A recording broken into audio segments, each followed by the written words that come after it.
Excuse me, could I possibly buy just some soup for 10 cents? Hearing the door open, I looked towards the entrance to find a boy in tattered clothes. His appearance was out of place in this high-end French restaurant. So, I said, "We're closed." However, the boy pleaded, "Please." Moved by his desperate plea, I told him, "Take a seat over there." I then placed a freshly made dish in front of him. To his astonishment, I smiled and said, "It's just me right now. I could use some help studying to be a chef." The boy began to eat the food I had made, tears streaming down his face.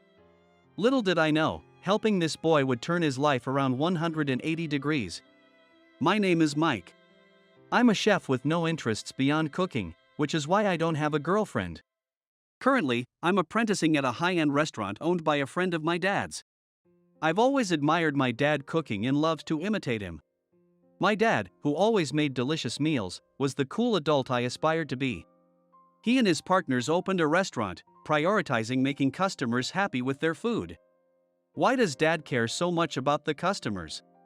If we can't provide something that makes our customers happy, then we're not chefs at all. I see. Someday, you'll understand the importance of valuing our customers. Dad always said that to me. However, he was betrayed by one of his partners, who took over the popular restaurant. That man prioritized expanding the business and increasing sales over customer satisfaction, a philosophy that differed from my father's, leading to him losing the restaurant. Dad worked hard from scratch to achieve his ideal restaurant again. But, tragically, he passed away without realizing his dream due to overexertion. Dad, please don't die. Listen, Mike. Strive to be a chef who always puts the customers first. Dad. After my dad passed away, I couldn't forgive the person who took his restaurant and ended his dream prematurely. That's why I decided to inherit my father's dream, making it my mission to become a chef. As the first step towards fulfilling this dream, I started looking for a place to train. One of my dad's old friends offered me a chance to work at his restaurant as an apprentice. He also couldn't forgive the person who took my dad's restaurant and encouraged me, saying, "Keep up the good work." However, despite my efforts, it seemed I didn't have a natural talent for cooking. Even after 3 years of being told, "I can see you're trying," I was still stuck doing menial tasks. I'm determined to become a chef like my father one day, but it seems like a long road ahead. One day, while I was preparing to close the shop alone, I heard the door open. When I looked at the entrance, I saw a boy in ragged clothes. Excuse me, could you sell me just some soup for 10 cents? Seeing the boy, who clearly had his own story, I said, "We're closed, and just soup." As I spoke, the boy desperately nodded his head. Just the soup would be fine. Please, could you make an exception? Seeing his plea, I remembered my father's words, "Always think of the customer first." I couldn't ignore this boy and asked him to sit down, then served him some food. The boy looked surprised, but I smiled and said, "I'm still learning as a chef, so please forgive me if the food isn't perfect. Enjoy this full-course meal prepared by an apprentice like me." As I said this, the boy began to eat, tears streaming down his face with joy. After he finished eating, I looked at him and asked, "Why are you in such a bad state?" When I asked, the boy tearfully shared that his father had left home before he could remember, and now he was living with his mother. However, his mother got a new boyfriend who said he was in the way and kicked him out of the house. Hearing his story, my heart ached. Although the boy spoke matter-of-factly, it was clear he had been through a lot, and I wanted to help him in any way I could. "You're really trying hard, aren't you?" Wait, you mean me? I ruffled his hair playfully. "You don't have anywhere to go, do you? Yeah. Then you're staying at my place tonight. What? I can easily take in a kid like you." But. Silly. Kids shouldn't have to hold back. "Wait here, I'll just lock up, and then we can head back together." I told the boy to wait, locked up the shop, took him home, let him take a bath, and made bed for him. "Sleep tight." "Yeah. Good night." Hey. "Yeah. Thank you. Don't mention it. Let's think more about everything tomorrow." Saying that, I fell asleep. When I woke up the next morning, the boy was gone. I wondered if he had left while I was sleeping. I realized I hadn't even asked for his name, but it couldn't be helped since he was gone. I wonder if he's okay. Huh? As I thought about the boy and looked around the room, I noticed a piece of paper on the desk. It was a thank you note from the boy, detailing his thoughts on the meal I had provided, including advice on the cooking. I couldn't help but smile as I read it. Cheeky kid. Despite the advice, I didn't feel bad at all. Even though the boy was gone, I was back at work doing chores at the restaurant, which happened to get busy. Hey, Mike. I heard a call from the kitchen and went over. Yes, what is it? We're really short-handed, and there's a dish even you can make. I want you to prepare it. Yes, sir. Being told that, I started working on the task. By coincidence, it was the same dish I had served to the boy. Remembering the advice he had written, I prepared the meal. After having the chef taste it, What's this? It's delicious. after receiving such high praise and being given permission to serve my creation to the customers, I was allowed to make a dish for them that day. Mike, you're doing great. The seasoning today was top-notch. Being commended by those around me, I realized the advice I got from the boy was spot on. I thought about how glad I was to have fed him the meal. If I ever get the chance to meet him again, I need to thank him. From that day on, I got more opportunities to cook. Hey, Mike. Want to give this a try? Yes. Please let me. Mike. I'll teach you this technique, so add it to your repertoire. Thank you. I'll definitely learn it. I finally took my first real step as a chef. 10 years have passed since then, and after working hard and being recognized for my skills, I decided to leave the restaurant that had taken me in. I managed to open my own small place. At first, it was bustling, but gradually the customers dwindled, and now it's as quiet as can be. However, I perked up when I heard the door, "Welcome." I called out, but it wasn't a customer who entered. Hey, still kicking? James. This man is James. James is the son of John, who took over my father's restaurant. A few years ago, he deliberately opened a shop near mine, and since then, he's been a constant nuisance. What's this? No customers today either? Leave me alone. What? I came all this way to check on you, and that's how you greet me? John doesn't like the idea of my father's son's restaurant succeeding. That's why he had James open his shop to take my customers. But seriously, with such a good location, it's a shame you're not getting any customers. Must be the taste, right? Enough to drive them away. The words, said with a smirk, irritated me, but I couldn't afford to start a fight.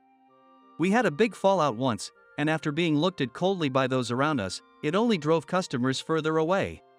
But as I remained silent, James laughed and said, Well, when your shop goes under, we'll just move ours here. Don't worry about crashing and burning too soon, okay? The sooner, the better. "That day won't come." Well, good luck. I'll be looking forward to it. With that, James left. I was left to vent my frustration on the wall. I told James that day would never come, but at this rate, it might be hard to even pay the rent. I might have to close the shop within half a year. My father's restaurant was always filled with the smiles of customers. I wanted to create a place just like that. But now, my restaurant is empty, without a single smile. Maybe, I thought, creating a place like my father's was just impossible for me. As I was closing up, the door opened, and someone came in. "Sorry, we're closed." Saying that and stepping out onto the floor, I saw a beautiful woman standing there alone. "It's been a long time. I've come to repay you." "Repay? What are you talking about?" I didn't recall this woman at all and was puzzled. She smiled and said, "About 10 years ago, you made me a meal that really helped me out." 10 years? A meal. That's when I finally remembered. The boy who gave me advice that changed my life. Wait. You're that kid from back then? Yes, I'm that kid from that time, she said, laughing. Her smile reminded me of the laughing face in my memory. "My name is Amelia. I'm not a boy, I'm a woman." "No, I mean, you've become so beautiful." "Thank you. May I have a little talk with you?" "Oh, sure." While I agreed, her disarming smile made it impossible to refuse. I sat down, and Amelia began to tell me what happened after she disappeared that day. She said that the day she ate my cooking, she was on her way to see her father. Abandoned by her mother, she thought her father was the only one she could turn to. But her mother had told her that her father was a terrible person who had left them. She hesitated to meet him because of this. As she pondered what to do, it became night, and she got hungry, making it hard to think. That's when she entered my restaurant. My meal moved her so much that she decided to pursue a career in cooking. To do that, she had to meet her father.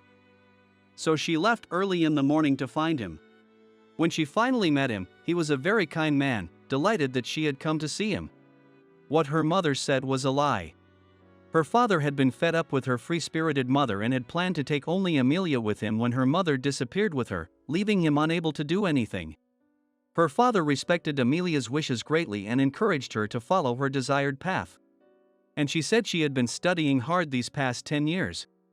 I was moved to realize that a meal I made had helped push someone forward in their life. Back then, I was just an apprentice, not trusted with anything significant, yet I had helped carve out a future for a young girl. I was struggling to hold back tears when suddenly Amelia bowed her head to me. I don't need a salary. Can I work at your shop, please? I was surprised by her words. My shop, you mean? I want to work where I gained courage from you. Faced with her unwavering gaze, I hesitated but realized she wouldn't back down once she set her eyes on something. All right. Can you work in this shop? Yes. But I'll definitely pay you a salary. I can't offer much, but working for free isn't right. That's more than enough for me. I'll be living in, so. Wait, live in. It'll save money. In the end, I couldn't help but agree to Amelia's enthusiasm. She started helping out at the shop the next day. Working with Amelia, I was amazed to find her cooking skills were top-notch. As she suggested, the recipes improved significantly and became delicious. You're incredible. I was the top of my class at culinary school and was even called a prodigy. Seriously? Amelia graduated from one of the top schools in the country. It's surprising she was the top student there. With skills like yours, you could shine anywhere. Are you sure my shop is the right place for you? I suggested, but Amelia just smiled. I want to work here, with Mr. Mike. She wouldn't hear otherwise. Since Amelia started working, the shop's fortunes began to improve. With a beautiful person on the team and the taste of our dishes getting better, our reputation grew, and customers started coming in. Hey! What did you do to make this happen? That's rude. We just competed with taste. Taste, huh? Did the guy who can't cook just buy ready-made stuff and reheat it? What did you say? You're probably just masking the taste with canned goods or something. Don't be ridiculous. It's 100% homemade. As we glared at each other, Amelia appeared. You're the woman who recently started working here, right? He addressed her. Are you okay with being in a place like this? Excuse me? What do you mean? You're not getting paid much, right? Our place will pay you double what you're getting here.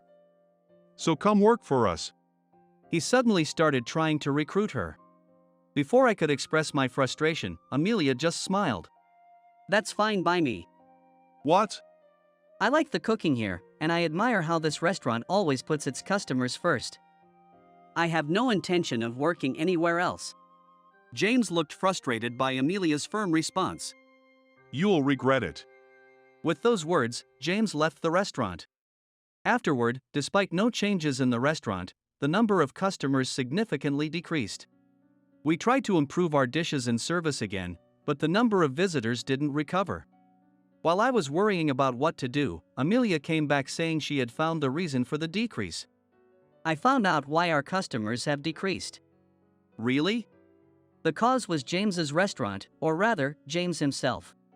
What do you mean? James has been spreading rumors that our restaurant has poor hygiene and reuses leftovers. What? Learning this, I was at my limit of patience. So, Amelia and I decided to go to his restaurant to confront him. Hey! We need to talk. Finally showed up, huh? Took you long enough to gather information. What do you mean? James was waiting at the entrance as if he had been expecting us and started taunting me. Isn't it because you're not interested enough in your restaurant that you're slow to act? If you hadn't been spreading lies, none of this would have happened. But you have no proof I did anything, right? Stuck for words, I watched as James started laughing. See? Anyway, I have a proposition for you. How about a competition? I was taken aback by the sudden mention of a competition. A competition? Yeah. It's about time we settled this, don't you think? Settle what? There's a famous food festival coming up. We'll have a cook-off there. A cook-off? If you win, we'll admit the rumors were false and we'll leave this area. But if I win, I take over your restaurant. And that girl there will work for my shop. She'll attract more customers. Before I could respond, Amelia smiled and said, We accept the challenge. But I said, don't make promises so lightly. It'll be fine because you're capable, Mike. She interrupted me confidently. Seeing Amelia's determined face reminded me of when she first said she wanted to work at our restaurant. All right, James, I'll take you up on that challenge. Then, a month later, it was decided we would compete at the food festival, and we began planning our strategy after closing the shop each night. How's this seasoning? This would change the taste from what you usually make, Mike. I see. It's different from my image, huh? Let's try changing this ingredient. All right. Let's experiment with a few things. We spent every day cooking and experimenting with each other's feedback. My culinary skills aren't anything special, but Amelia's are top-notch. That's why I was sure we could win with her. But then, an incident occurred. One day, we received a phone call from the hospital. Just a week before the food festival, Amelia had been in a traffic accident and was rushed to the hospital. I hurried there as soon as I heard. It's really up to her now. She's in a critical condition. The surgery was successful, and Amelia was saved, but she didn't wake up even after it was over. I kept the shop running as usual and visited the hospital every day after closing, waiting for her to wake up. I couldn't focus on anything else because I was so worried about her. The nurses started to worry about me as I became increasingly gaunt. Are you okay? You should rest a bit. I'm fine. Please let me stay here. You should take care of yourself too, you know? Yes. But I couldn't afford to care about myself. All I could think about was Amelia waking up. Finally, on the third day in the morning, Amelia woke up. Amelia! Mike! You've been in an accident, and you've finally woken up on the third day. Accident. I'm so glad. But why are you here, Mike? What? I was surprised by Amelia's question. She then looked at me intently. The food festival isn't over yet, is it? Yes, but I was more worried about you. You shouldn't have time to worry about me right now, should you? Amelia scolded me, and it was the first time I felt she was angry. But, the cooking competition is a sure loss if you're not there with me. That's not true. Your cooking has a kindness that thinks of the people who eat it. You can make wonderful dishes that nobody else, not even I, can make. As I spoke with little confidence, Amelia's assertive words came flying at me. It was your cooking that made me decide to enter this world. Please have confidence in yourself. The only thing you're lacking is confidence, Mike. If we don't act, our beloved shop might disappear. Please, Mike, don't give up. After being effectively kicked out of the hospital room by Amelia, I returned to our shop and reflected on our journey together and my cooking up to this point. I realized I can't run away if I want to achieve the vision my father had for our restaurant. With 3 days left until the competition, I locked myself in the kitchen and focused solely on cooking. The day of the food festival finally arrived. James approached me with a smirk. Look at you, showing up even though defeat is staring you in the face. That sounds more like your situation. Ha, keep talking. James went first, presenting the number 1 dish from his restaurant. The judges scored it 96 out of 100. To win, I had to create something even better. But I couldn't afford to lose. Amelia had told me in the hospital that my cooking had changed her life. I based my dish on the cooking I did with Amelia, incorporating all my experiences up to now. To become a chef like my father. To create the restaurant he envisioned.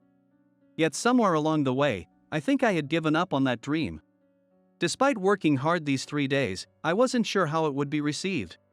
But one thing I could say was that I had made the best dish I've ever created.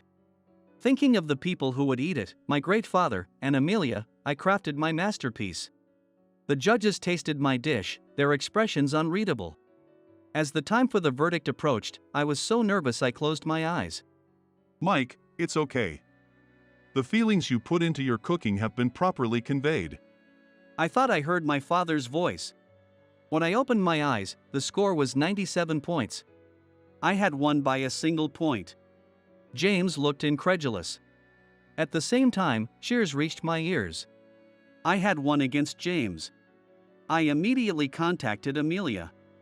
Amelia! I won! Over the phone, Amelia chuckled lightly. I knew you would win. Later on, as promised, James corrected the false stories he had spread about our shop and decided to close his shop and leave town.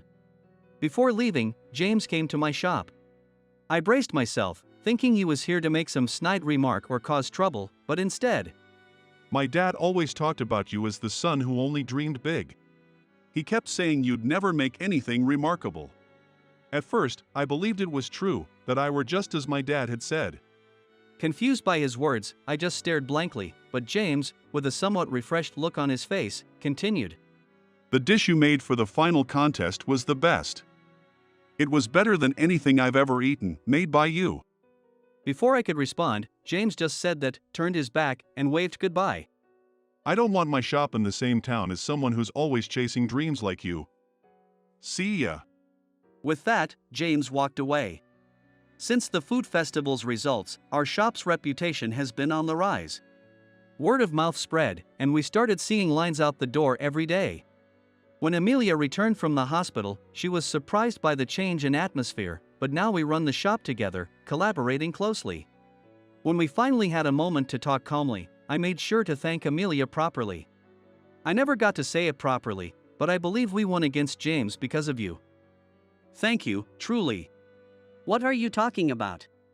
I should be the one thanking you. Amelia said this with a smile, taking my hand in hers. Meeting you changed my life significantly. So many good things have happened since then. Thank you for helping me, Mike. Now, every day when we open the shop, many customers come in. When I serve the dishes, everyone eats with a smile. Looking at this scene, I realized this was the vision my father had dreamed of. And there's Amelia, carrying dishes with a smile beside me. Surrounded by everyone's smiles, I'm filled with emotion and vow to keep protecting this shop with Amelia by my side.